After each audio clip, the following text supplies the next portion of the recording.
Beary central committee ವತಿಯಿಂದ ಏರ್ಪಡಿಸಲ್ಪಟ್ಟಂಥ ಬ್ಯಾರಿ ಕೂಟದ ಈ ಒಂದು ಐತಿಹಾಸಿಕ ಮತ್ತು ಅರ್ಥಪೂರ್ಣ ಕಾರ್ಯಕ್ರಮವನ್ನು ಉದ್ಘಾಟಿಸಿ ನಮಗೆಲ್ಲರಿಗೂ ಕೂಡ ತನ್ನ ದಿಕ್ಸೂಚಿ ಸಂದೇಶ ನೀಡುವಂತಹ ಕರ್ನಾಟಕ ರಾಜ್ಯದ ನೆಚ್ಚಿನ ಮುಖ್ಯಮಂತ್ರಿಗಳು, ನಮ್ಮೆಲ್ಲರ ಹಿರಿಯ ನಾಯಕರಾಗಿರುವಂತಹ ಸನ್ಮಾನ್ಯ ಸಿದ್ದರಾಮಯ್ಯಜಿ ಅವರೇ, ಈ ಕಾರ್ಯಕ್ರಮವನ್ನು ಅತ್ಯಂತ ಯಶಸ್ವಿ ಸಂಘಟಿಸಿದಂತಹ ಬ್ಯಾರಿ ಸೆಂಟ್ರಲ್ ಕಮಿಟಿಯ ಅಧ್ಯಕ್ಷರು, ಇವತ್ತಿನ ಅಧ್ಯಕ್ಷ ಆಗಿರುವಂಥ ಸನ್ಮಿತ ಶಬೀರ್ ಅವರೇ, ಈ ಕಾರ್ಯಕ್ರಮದಲ್ಲಿ ಉಪಸ್ಥಿತವಂತಹ ನಮಗೆ ಗೌರವಿತರು, ವಿಧಾನ ಪರಿಷತ್ನ ಸದಸ್ಯರು, ಮುಖ್ಯಮಂತ್ರಿ ರಾಜ್ಯ ಕಾರ್ಯದರ್ಶಿಯಿಂದ ನಸೀರ್ ಅಹಮದ್ ಸಾಬ್ರವರೇ, ಇನಾಯತ್ ಅಲಿ ಅವರೇ, ಜಿ ಎ ಬಾವಕ್ಕನ್ ಅವರೇ, ವೇದಿಕೆ ಮೇಲೆ ಉಪಸ್ಥಿತ ಎಲ್ಲ ನಮ್ಮ ರಿಯಾಸ್ ಫರಂಗಿಪೇಟೆ ಅವರೇ, ಇನ್ನಿತ ಎಲ್ಲ ನಮ್ಮ ಗಣ್ಯ ಅತಿಥಿ ವರ್ಗದವರೇ, ನನ್ನ ಮುಂದಿರುವ ಎಲ್ಲ ಗುರು ಹಿರಿಯರೇ, ಸೋದರರೇ, ಆತ್ಮ ಮಿತ್ರರೇ, ದೀರ್ಘವಾಗಿ ಮಾತಾಡಲಿಕ್ಕೆ ಹೋಗುವುದಿಲ್ಲ.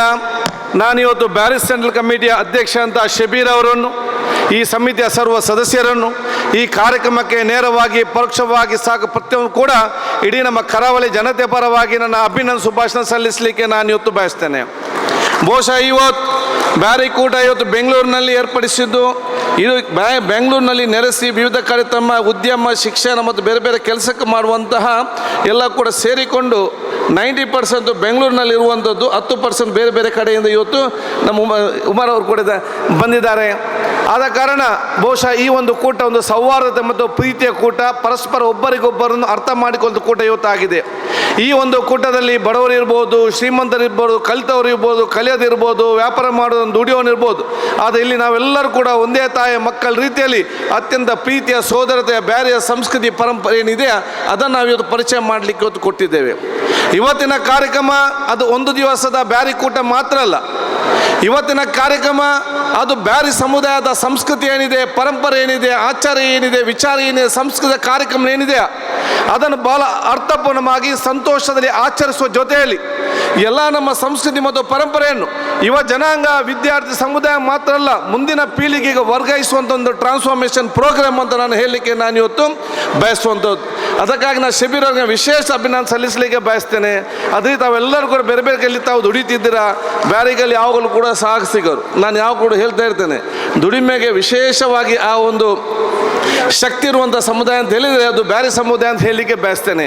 ನಮ್ಮ ಕರಾವಳಿ ಪ್ರದೇಶದ ಎಲ್ಲರ ಪ್ರೀತಿ ವಿಶ್ವಾಸ, ಬೆಂಗಳೂರಿನಲ್ಲಿ ಬಂದು ಎಲ್ಲರ ಪ್ರೀತಿ ವಿಶ್ವಾಸವನ್ನು ಇವತ್ತು ಪಡೆದುಕೊಂಡು, ಎಲ್ಲ ಜಾತಿ ಎಲ್ಲ ಧರ್ಮದ ಸಹಕಾರ ಪಡೆದುಕೊಂಡು ಅತ್ಯಂತ ಸಣ್ಣ ಕೆಲಸದಿಂದ ಅತ್ಯಂತ ದೊಡ್ಡ ಕೆಲಸದವರಿಗೆ ಬೇರೆಯವರು ಓದಿ ಬಿಸಾಡಿದಂಥ ಪೇಪರನ್ನು ಹೆಕ್ಕಿ ಅದನ್ನು ಬಹುಶಃ ಇವತ್ತು ಮಾರಿ ಜೀವನ ಮಾಡಿ ನನ್ನ ಮಗನನ್ನು ಡಾಕ್ಟರ್ ಇಂಜಿನಿಯರ್ ಮಾಡುವಂಥ ಇತಿಹಾಸ ಇದೆ. ಬೇರೆಯವರು ಬಹುಶಃ ಕೊಡಿದಂಥ ಬಾಟ್ಲಿಯನ್ನು ಉಪಯೋಗ ಮಾಡಿಕೊಂಡು ಅಥವಾ ಅದರ ಬೂಚನ್ನು ಇವತ್ತು ಉಪಯೋಗ ಮಾಡಿಕೊಂಡು ಅದನ್ನು ಸೃಷ್ಟಿಸಿಕೊಂಡು ಅದರಲ್ಲಿ ಶ್ರೀಮಂತ ಅದನ್ನು ಬಹುಶಃ ಇವತ್ತು ಮಕ್ಕಳಿಗೆ ಶಿಕ್ಷಣ ಕೊಟ್ಟಷ್ಟು ಉದಾಹರಣೆಗಳಿದೆ. ಮೀನುಗಾರಿಕೆ ಎಲ್ಲ ವರ್ಗ ಜೊತೆ ಇವತ್ತು ಮಂಗಳೂರಿನ ಪೋರ್ಟಿನಲ್ಲಿ, ಮಂಗಳೂರಿನ ಬಂದರಿನಲ್ಲಿ ನೀವು ನೋಡಿದರೆ ಬೆಳಿಗ್ಗೆ 3:15 ಗಂಟೆಗೆ 4 ಗಂಟೆಗೆ ಎದ್ದು ಆ ಯುವಕ ಬಂದು ಅಲ್ಲಿ ಐಸ್ ಹೊತ್ತುಕೊಂಡು, ಮೀನು ಹೊತ್ತುಕೊಂಡು, ಗೋಣಿ ಮೂಟೆ ಹೊತ್ತುಕೊಂಡು 11 ಗಂಟೆ ತನಕ ದುಡಿದು 11 ಗಂಟೆ ಮನೆಗೆ ಹೋಗಿ ಅವರ ಹೆಂಡತಿ ಮಕ್ಕಳನ್ನು, ತಂದೆ ತಾಯಂದಿರು ಮತ್ತು ಸೋದರನು ಸಾಕು ಮತ್ತು ಶಿಕ್ಷಣ ಕೊಡುವಂಥ ದೊಡ್ಡ ಮಟ್ಟದ ಶ್ರಮಜೀವಿಗಳಿದ್ದರೆ ಅದು ಬ್ಯಾರಿ ಸಮುದಾಯ ಅಂತ ಬಹಳ ಹೆಮ್ಮೆಯಿಂದ ನಾನು ಹೇಳಲಿಕ್ಕೆ ನಾನು ಇವತ್ತು ಬಯಸ್ತೇನೆ. ಅಂಥ ಸ್ವಾಭಿಮಾನ ಮತ್ತು ಆತ್ಮವಿಶ್ವಾಸವನ್ನು ಬ್ಯಾರಿಗಳಿಗೆ ಇವತ್ತು ಒಕ್ಕೂಟ ತೋರಿಸಿರಿ. ನಾವು ಬಹುಶಃ ಯಾವುದೇ ಜವಾಬ್ದಾರಿ ಕೊಡಿ ಬ್ಯಾರಿಗಳು ಬಹುಶಃ ಅದು ಅತ್ಯಂತ ಯಶಸ್ವಿಯಾಗಿ ತೋರಿಸಿ ಕೊಟ್ಟಿದ್ದಾರೆ ಅಂತ ಹೇಳಲಿಕ್ಕೆ ನಾನು ಇವತ್ತು ಬಯಸ್ತೇನೆ. ಬೆಂಗಳೂರಿನಲ್ಲಿ ನೆಲೆಸಿದ ಸಂದರ್ಭದಲ್ಲಿ ಬೆಂಗಳೂರು ನಮ್ಮ ಎಲ್ಲ ಜಾತಿ ಎಲ್ಲ ಧರ್ಮದವರು ಕೂಡ ಎಲ್ಲ ಮುಸ್ಲಿಂ ಸಮಾಜದ ಎಲ್ಲ ಹಿರಿಯ ಕಿರಿಯರು, ಹಿಂದೂ ಎಲ್ಲ ಜಾತಿ ಎಲ್ಲ ವರ್ಗದ ಕೂಡ ಪ್ರೀತಿ ಪ್ರೋತ್ಸಾಹ ಕೊಟ್ಟು ಇವತ್ತು ಅತ್ಯಂತ ದೊಡ್ಡ ಸ್ಥಾನಕ್ಕೆ ತಗೊಂಡು ಅವಕಾಶ ತಾವೆಲ್ಲ ಇವತ್ತು ಮಾಡಿ ಇವತ್ತು ಕೊಟ್ಟಿದ್ದೀರಿ. ಈ ಒಂದು ಕಾರ್ಯಕ್ರಮಕ್ಕೆ ಮಾನ್ಯ ಮುಖ್ಯಮಂತ್ರಿಗಳು 10ನೇ ಸಂಜೆ ಬೆಳಗಾವಿಯಿಂದ ಬಂದಷ್ಟೇ ನಾಳೆ ಉತ್ತರ ಕೊಡಬೇಕು. ಆದರೂ ಕೂಡ ಬ್ಯಾರಿಗಳ ಮತ್ತು ನಮ್ಮ ಸಮಾಜದ ಮೇಲೆ ಅತ್ಯಂತ ಪ್ರೀತಿ ಇರುವ ಕಾರಣ ನಿಮ್ಮೆಲ್ಲ ಪ್ರೀತಿಗೋಸ್ಕರ ನಿಮ್ಮ ಪ್ರೀತಿ ವಿಶ್ವಾಸವೇ ಸನ್ಮಾನ್ಯ ಮುಖ್ಯಮಂತ್ರಿ ತಂದು ನಿಲ್ಲಿಸಿದೆ ಅಂತ ಹೇಳಲಿಕ್ಕೆ ನಾನು ಇವತ್ತು ಬಯಸ್ತೇನೆ. ಆ ಶಾಶ್ವತವಾಗಿ ಪ್ರೀತಿ ವಿಶ್ವಾಸ ಖಂಡಿತವಾಗಿ ಇವತ್ತು ಇದೆ ಅಂತ ನಾನು ಎದ್ಕೊಳ್ತಾ ನಿಮಗೆಲ್ಲರಿಗೂ ನನ್ನ ಅಭಿನಂದನೆ ಶುಭಾಶಯ ಸಲ್ಲಿಸಿಕೊಂಡು ಬೇರೆ ಬೇರೆ ಚರ್ಚೆ ಮಾಡಲಿಕ್ಕಿದೆ. ಮುಂದೆ ನಾವೆಲ್ಲರೂ ಕೂಡ ಚರ್ಚೆ ಮಾಡುವ, ನಾವೆಲ್ಲರೂ ಕೂಡ ಪ್ರೀತಿ ವಿಶ್ವಾಸ ಸೋದರ ಸಮಾಜ ಮಾಡಿಕೊಂಡು ಸೌಹಾರ್ದತೆಯ ಸೋದರತೆಯ ಸಮಾಜದ ಒಂದು ಕರಾವಳಿ ಕಟ್ಟಲಿಕ್ಕೆ ನಾವೆಲ್ಲರೂ ಕೂಡ ಬದ್ಧರಾಗುವಂಥ ಅವಕಾಶ ಆಗಬೇಕು. ಸಮಸ್ಯೆಗಳು ಬರ್ತದೆ ಸ್ವಾಭಾವಿಕ, ಸಮಸ್ಯೆ ಇಲ್ಲದೆ ಭಿನ್ನಾಭಿಪ್ರಾಯ ಇಲ್ಲದೆ ಸಾಮರಸ್ಯ ಇರಲಿಕ್ಕೆ ಸಾಧ್ಯ ಇಲ್ಲ. ಎಲ್ಲ ಭಿನ್ನಾಭಿಪ್ರಾಯ ಕುಳಿತುಕೊಂಡು ಅರ್ಥ ಮಾಡಿ ಚರ್ಚೆ ಮಾಡಿಕೊಂಡು ನಾವೆಲ್ಲರೂ ಕೂಡ ಒಗ್ಗಟ್ಟಿನಿಂದ ಭಾರತೀಯರೆಂಬ ಹೋಗುವಂಥ ದೊಡ್ಡ ಮನೋಭಾವನ ಹಮ್ಮಿಕೊಂಡು ನಾವೆಲ್ಲ ಕೂಡ ಮುಂದೆ ಹೋಗಬೇಕಂತ ಹೇಳಿಕೊಂಡು ಸಾಮರಸ್ಯ ಮತ್ತು ಸೌಹಾರ್ದ ಸಮಾಜ ನಿರ್ಮಾಣ ಮಾಡಬೇಕಾದ್ರೆ ಅದು ಸರ್ಕಾರ ಮತ್ತು ಪೊಲೀಸ್ ಅಧಿಕಾರಿಗಳು MLA MP ಮಾತ್ರ ಸಾಧ್ಯವಿಲ್ಲ.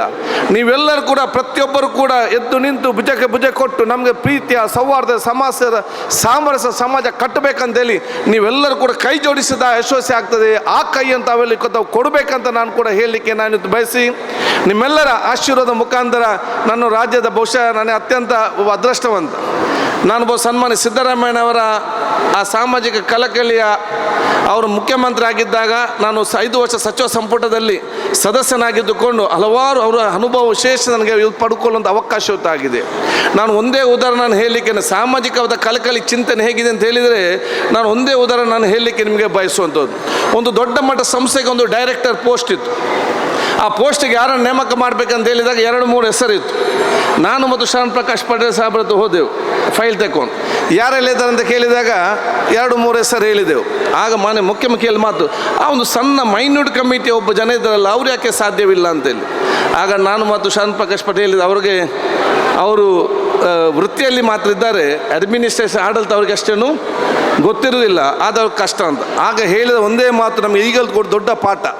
ಅವರು ಮುಖ್ಯಮಂತ್ರಿಗಳು ಹೇಳೋ ಒಂದೇ ಮಾತು ಅಂತ ಹೇಳಿದರೆ ಅತ್ಯಂತ ಸಣ್ಣ ಸಮುದಾಯದ ಅವನಿಗೆ ನಾವು ಸರ್ಕಾರ ಇವತ್ತು ಬೆಂಬಲ ಮತ್ತು ಸಹಕಾರ ಕೊಡದಿದ್ದರೆ ಬೇರೆ ಯಾರು ಕೊಡಲಿಕ್ಕೆ ಸಾಧ್ಯವಿದೆ, ಅವನಿಗನ್ನೇ ಮಾಡಬೇಕಂತ ಹೇಳಿ ಅವರನ್ನೇ ಮಾಡಿ 5 ವರ್ಷ ಅತ್ಯುತ್ತಮವಾಗಿ ಆ ಸಂಸ್ಥೆ ನಡೆಸಿಕೊಂಡು ಹೋಗುವಂಥ ಆ ಸಾಮಾಜಿಕವಾದ ಕಳಕಳಿ ಚಿಂತನೆ ನಮಗೆಲ್ಲರಿಗೂ ಕೂಡ ದೊಡ್ಡ ಮಟ್ಟದ ಪಾಠ ಆಗಿದೆ ಅಂತ ನಾನು ಹೇಳಲಿಕ್ಕೆ ನಾನು ಇವತ್ತು ಬಯಸ್ತೇನೆ.